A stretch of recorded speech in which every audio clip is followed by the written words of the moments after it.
In this video, we will study the error code E6 related to issues with the temperature sensors of the indoor unit. The indoor unit is equipped with two temperature sensors or thermistors. One sensor measures the air temperature drawn by the fan to calculate an average temperature of the space being cooled.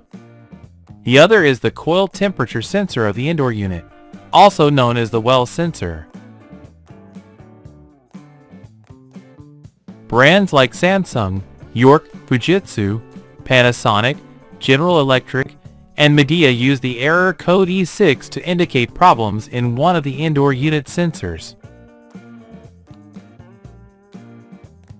The thermistor has the function of sending the temperature reading to the indoor unit's electronic board. It works by decreasing its electrical resistance as the temperature increases. This change in resistance causes a variation in the voltage of the current signal passing through the sensor, which is interpreted by the electronic board of the indoor unit. Below, we present the steps to resolve the E6 error code in the mentioned brands. 1. Turn off the unit and disconnect it from the power source. Wait a few minutes, turn it back on, and verify if the error persists. 2. Perform a visual inspection of the indoor unit. Check the coil cleanliness and the correct operation of the fan. It is recommended to clean the coil to improve the efficiency of the unit.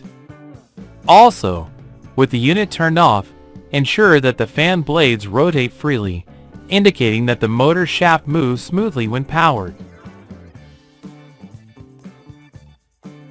3.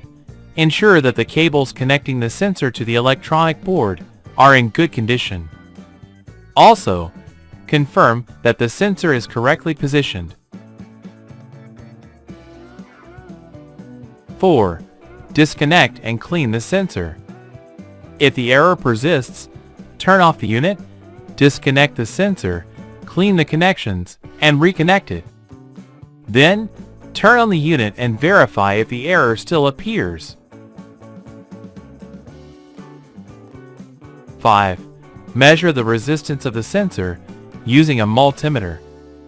With the unit turned off, disconnect the sensor and measure the resistance using the kilo-ohm scale. The value should not be 0 or infinite. 6. Test the variation of resistance. Rub the sensor with your hand to see if the resistance decreases. If you have the sensor's resistance table, compare the measured values with those in the equipment's manual. 7. Consider replacing the sensor. If the error persists, it may be necessary to replace the sensor. If the problem continues, it could be related to a failure in the indoor electronic board.